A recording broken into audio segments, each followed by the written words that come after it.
بسم اللہ الرحمن الرحیم۔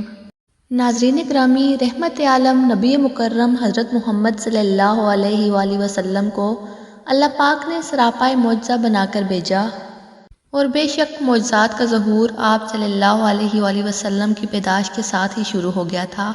لیکن آج کی ویڈیو میں ہم خاص ان معجزات اور واقعات کا ذکر کریں گے کہ جو رسول پاک صلی اللہ علیہ وآلہ وسلم کے ساتھ 6 سال کی عمر مبارک تک پیش آئے۔ تو ناظرین اکرامی، بات شروع کرتے ہیں حضرت حلیمہ سعدیہ کی روایت سے، جسے بہت سے مفسرین اور محدثین نے روایت فرمایا ہے۔ وہ بیان فرماتی ہیں کہ میں بنی سعد کی عورتوں کے ساتھ مکہ پہنچی کہ دودھ پینے والے بچوں کو تلاش کر سکوں۔ ہمارے ساتھ ایک بچہ بھی تھا اور میری صحت اس بات کی اجازت نہ دیتی تھی کہ میں اس کو شکم سیر کر سکوں، اور ہمارے پاس ایک اونٹنی بھی تھی جو اس قدر لاغر تھی کہ نہ تو صحیح چل سکتی تھی اور نہ ہی دودھ دیتی تھی، کیونکہ ہمارے علاقوں میں قحط کا سامان تھا۔ میری اونٹنی کے لاغر اور کمزور ہونے کی وجہ سے ہم دوسری عورتوں سے پیچھے رہ گئے۔ تمام عورتوں نے مکہ کے گھروں سے بچے لے لیے، سوائے ایک بچے کے۔ اس کو کسی نے نہ لیا کیونکہ وہ یتیم تھا، زیادہ مال و انعام نہیں ملنا تھا اس کے گھر سے، اور دوسری وجہ یہ تھی کہ میری صحت کو دیکھ کر بھی مجھے کوئی اپنا بچہ دینے کے لیے رضامند نہ تھا۔ حضرت حلیمہ بیان کرتی ہیں کہ میں نے اپنے شوہر حارث سے مشورہ کیا کہ کیوں نہ ہم اس یتیم بچے کو ہی لے لیں، یہ اس سے تو بہتر ہوگا کہ ہم خالی ہاتھ گھر لوٹ کر جائیں۔ بس یہ سوچنا تھا کہ حضرت حلیمہ کی سوئی ہوئی قسمت بیدار ہو گئی، اور سرور کائنات صلی اللہ علیہ وآلہ وسلم ان کی آغوش میں آ گئے۔ اپنے خیمے میں لا کر جب دودھ پلانے بیٹھی تو باران رحمت کی طرف سے برکات نبوت کا ظہور شروع ہو گیا۔ خدا کی شان دیکھیے، اس قدر دودھ ہوا کہ رحمت عالم صلی اللہ علیہ وآلہ وسلم نے بھی اور ان کے رضائی بائی نے بھی خوب شکم سیر ہو کر پیا۔ حضرت حلیمہ رضی اللہ کی لاغر اونٹنی نے اتنا دودھ دیا کہ دونوں میاں بیوی نے خوب سیر ہو کر دودھ پیا، اور دونوں شکم سیر ہو کر سکھ اور چین کی نیند سو گئے۔ جب یہ باتیں حضرت حلیمہ کے شوہر نے دیکھی تو وہ کہنے لگے، بے شک حلیمہ، تم نے ایک مبارک اور بابرکت لڑکے کو لے لیا ہے۔ اس کے بعد حضرت حلیمہ فرماتی ہیں کہ ہم اپنے گاؤں کی طرف چل پڑے۔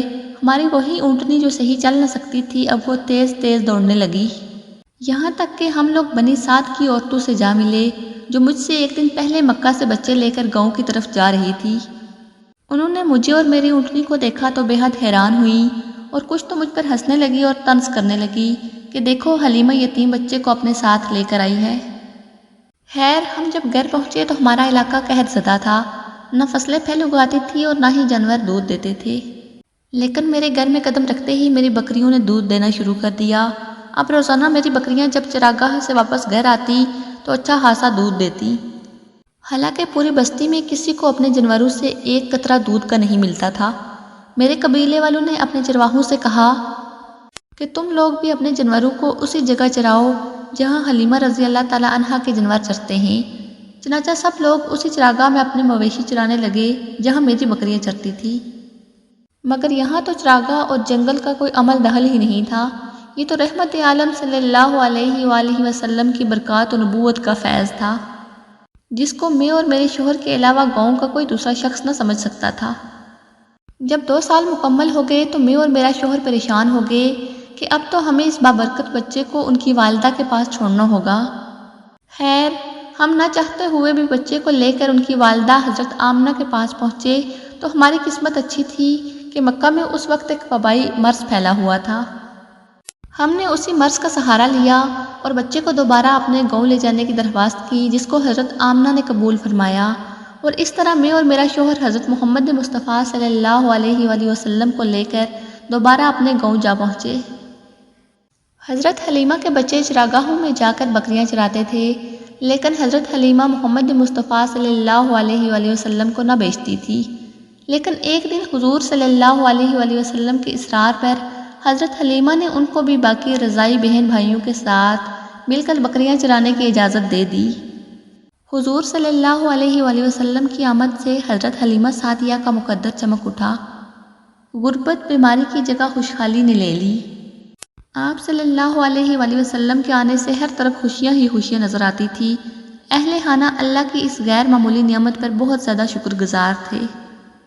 حضور صلی اللہ علیہ وآلہ وسلم اپنے رضائی بہن بھائیوں کے ساتھ کھیلتے، زیادہ تر حضرت شیمہ کے ساتھ کھیلتے اور حضرت حارث رضی اللہ آپ کو اپنے کندھوں پر اٹھاتے۔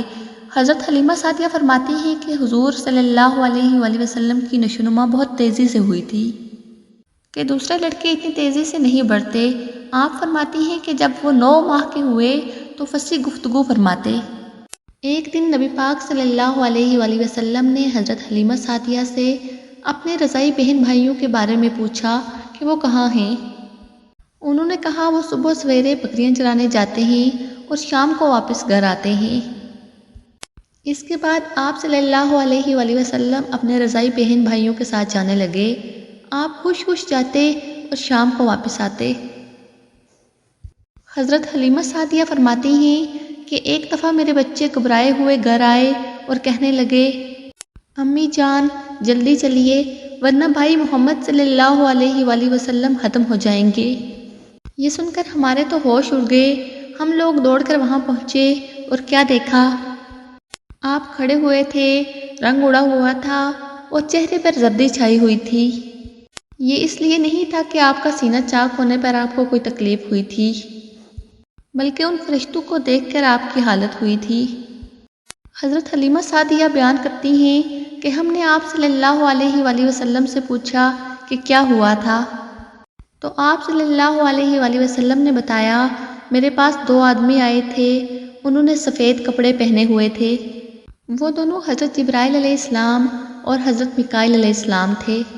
ان میں سے ایک نے پوچھا کیا یہ وہی ہیں؟ دوسرے نے جواب دیا ہاں یہ وہی ہیں۔ پھر وہ دونوں میرے پاس آئے، مجھے پکڑا اور لٹا دیا۔ اس کے بعد انہوں نے میرا پیٹ چاک کیا اور اس میں سے کوئی چیز تلاش کرنے لگے۔ آخر انہیں وہ چیز مل گئی اور انہوں نے اسے باہر نکال کر پھینک دیا۔ میں نہیں جانتا کہ وہ کیا چیز تھی۔ اس چیز کے بارے میں دوسری روایات میں یہ وضاحت ہوتی ہے کہ وہ سیاہ رنگ کا ایک دانہ سا تھا۔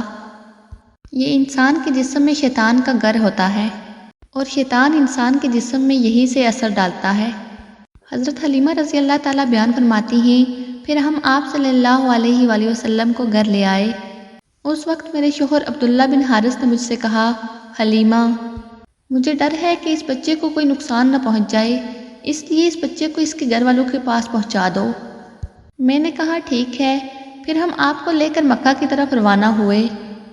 جب حضرت حلیمہ آپ صلی اللہ علیہ وآلہ وسلم کو لے کر آپ کی والدہ حضرت آمنہ کے پاس آئی تو آپ نے فرمایا حلیمہ آپ بچے کو لے کر کیوں آئی؟ آپ کی تو خواہش تھی کہ یہ آپ کے پاس ابھی اور رہیں۔ حضرت حلیمہ نے جواب دیا یہ بڑے ہو چکے ہیں اور اللہ کی قسم میں اپنی ذمہ داری پوری کر چکی ہوں اور میں خوف محسوس کرتی رہتی ہوں کہ کہیں انہیں کوئی حادثہ پیش نہ آ جائے۔ حضرت آمنہ رضی اللہ کو یہ جواب سن کر حیرت ہوئی اور فرمانے لگی مجھے سچ سچ بتاؤ کیا ہوا ہے۔ تب حضرت حلیمہ نے سارا حال کہہ سنایا اور ان سب واقعات کی وجہ سے وہ بہت پریشان ہو گئی تھی۔ اور پھر سینہ مبارک چاک کرنے والا واقعہ ہوا تو آپ انہیں واپس کرنے پر مجبور ہو گئی۔